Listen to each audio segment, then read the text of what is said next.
So, I don't know what this video will turn into, but I just want to talk about baseball as a casual fan, I suppose, who's been getting, falling in love with the game of baseball since like 2021.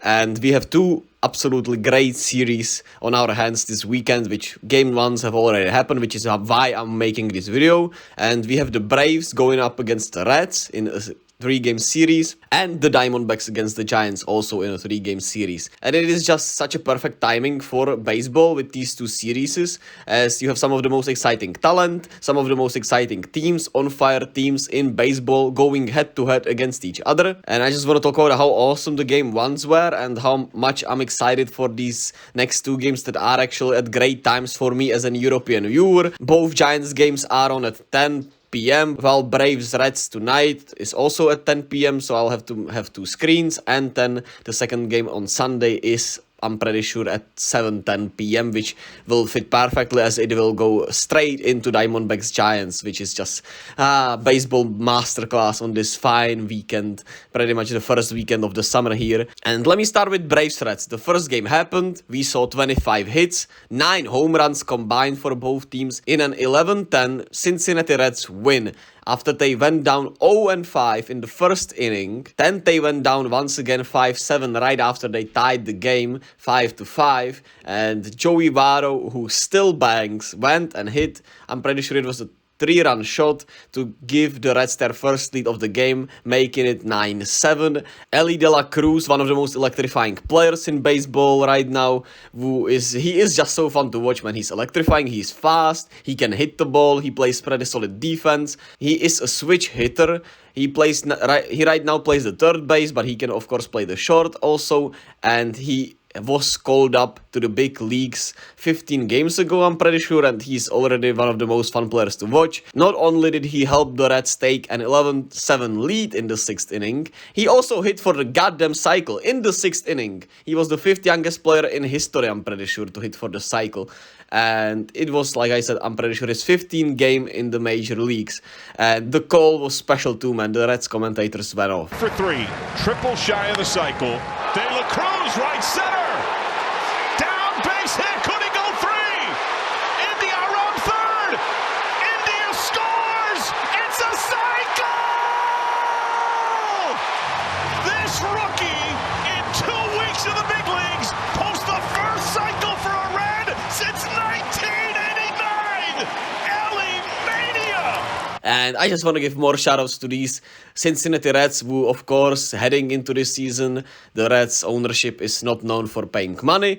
And the fans, they had like 7,000 fans show up, which was the least ever. And now they had a full stadium against the Braves because the team is good. The team is good and the fans will show up, man. Matt McClain, the rookie shortstop, having a great first year. He's hitting 306 average, OPS of 842, which is slugging, and on-base percentage, in case, basketball fans actually check out this video, because that's my main channel and they don't know, but hey, it's alright. Jake Fraley hitting bombs.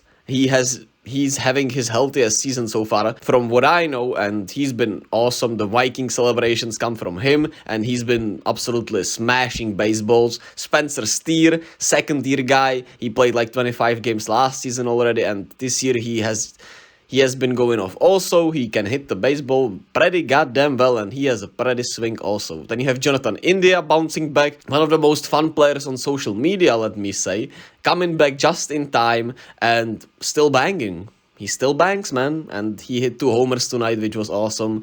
And I also want to give shout out to Andrew Abbott, I'm pretty sure, and he will unfortunately not be pitching in this series, but he has been special in his first 4 starts with a pretty much just over 1 ERA, man. Unfortunately, like I said, we will not see him pitching against the Braves this weekend. And now the Reds have a 12-game winning streak, which is the 3rd longest in franchise history. And if they win both games and the series against the Braves, they would tie the longest win streak in their history, which was 14 games in 1899, man. 1899, holy goddamn, yeah, it's been that long. And they are absolutely electrifying with one of the most with one of the best prospects in baseball, who is also happens to just have so much charisma, and overall the team just has so much fun, is great offensively, fun to watch, and now they lead the NL Central with a 1.5 game lead over the Brewers.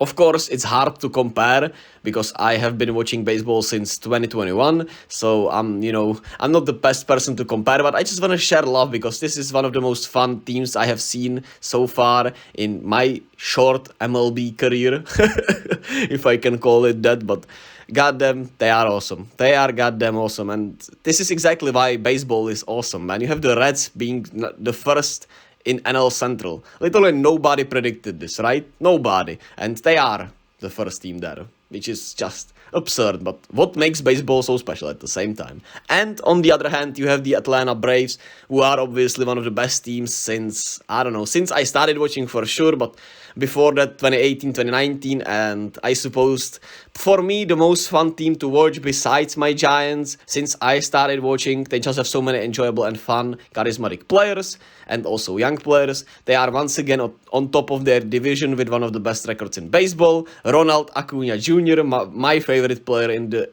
MLB and the favorite for this year's MVP in the National League. He's bouncing back after, going down with that injury in their World Series year, and last year coming back from it, having a down year. He's been stepping up, on-base machine. He does not like striking out, and he smashes 16 home runs. He's also incredible at stealing bases. One of the most fun players in the league, man. But hey, Elly de la Cruz is right there with him, which is crazy. And I saw a tweet about this, that you hardly see a player being more electrifying than Ronald Acuna Jr. on the field, but Elly de la Cruz is right there, man. Elly de la Cruz is right there. Matt Olson, who just crushes baseballs in his sleep, he is awesome. And Sean Murphy, who is the best catcher in baseball. Ozzy Albies, Austin Riley, Eddie Rosario, Michael Harris, Travis d'Arnaud, and to me all are just one of the some of the most likable players in the league for me as a guy who just started watching 2 years ago. Spencer Strider, also one of my favorite pitchers, even though he's not been as great this season, he still strikes out a lot, and yeah, he will also not pitch this series, which should only mean we will hopefully get more offense-heavy games this series, because also Bryce Elder, who, yeah, he is an anomaly. He is also not pitching. He pitched a great game against the Phillies just before this series, which I watched, and it was also free on MLB TV. Shout out to MLB TV for free games daily, even though, of course, I don't need it, but hey, it's awesome at the same time. And yeah, this series should be awesome. Can't wait to watch Game 2 tonight with my Giants and Diamondbacks going on at the same time. But they start like 5 minutes apart, so it could go just about as well as you could want it to be. But hey, at least on Sunday both games will be separated and I will be able to watch both and enjoy them both, separately. But you gotta do what you gotta do.